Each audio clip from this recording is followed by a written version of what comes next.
December 17, 1944. The air in the Belgian Ardennes was frozen, but the German spearhead was on fire. SS Colonel Jochen Peiper, a man who believed in the impossible, stood before a miracle. 50,000 gallons of pristine American fuel, a critical success that had saved his entire, desperate offensive. His men cheered. They believed they had won the lottery. But by the next day, after witnessing the casual, almost obscene scale of American consumption, Peiper would not see a victory. He would see a simple, terrifying calculation. He would see the mathematical certainty of Germany's defeat. This is the story of how the greatest tank offensive in the West was lost, not by a single bullet, but by a single digit, the one that represented American industrial power.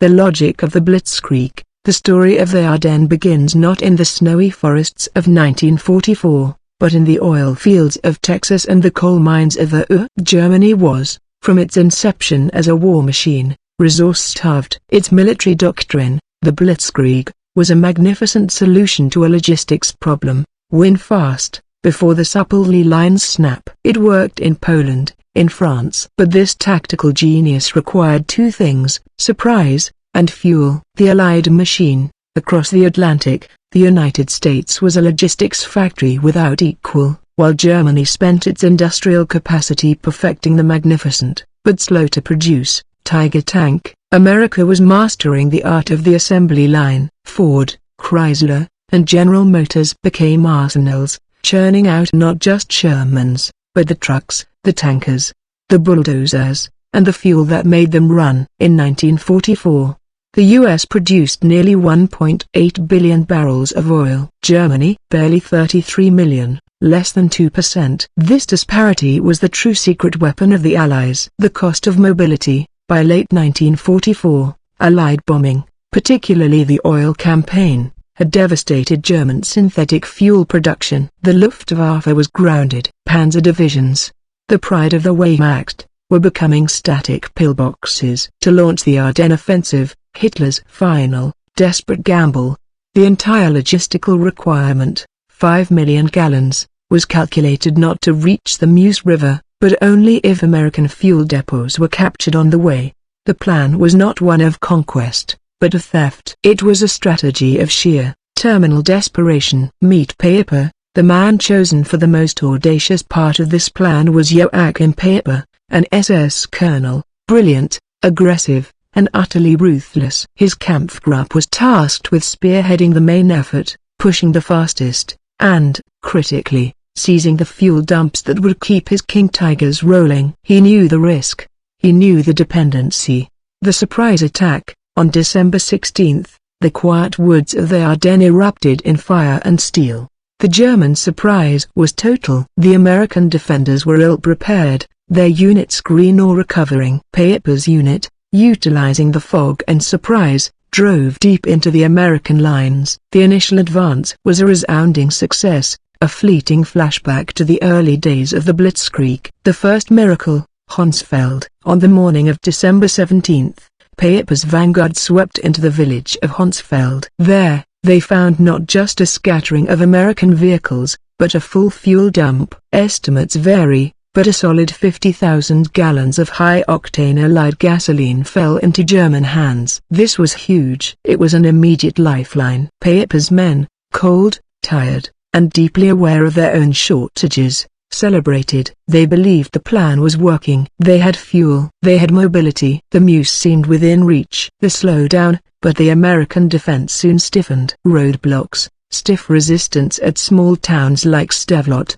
and the sheer chaos of the advance began to slow Peiper's push. The King Tigers, magnificent as they were heavy, fuel-hungry, and difficult to recover when broken down. Every hour lost was an hour more the American logistics machine could react. The Stavelot Inferno, the realization. Peiper pushed towards Stavelot, a key logistical point. This is where the narrative pivots. As his forces approached, they saw smoke, not from battle, but from deliberate, controlled arson. The American forces, rather than defend the depot to the last man, had made a terrifying decision: Scorched earth logistics. The American engineers had doused an estimated 2.2 million gallons of fuel in gasoline and set it ablaze. The mathematics of doom, for the German soldiers, who rationed fuel in liters and whose entire offensive was predicated on that single 50,000 gallon capture. This act was baffling.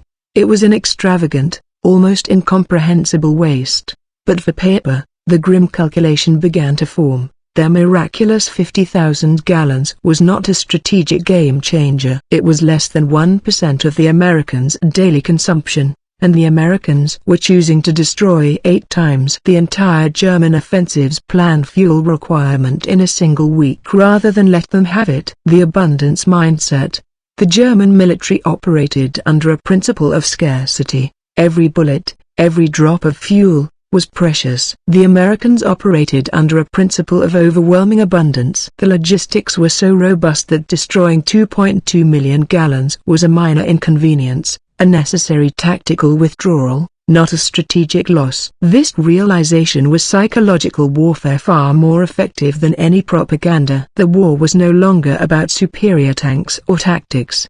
It was about who could turn oil into war faster. The final halt at Laglais.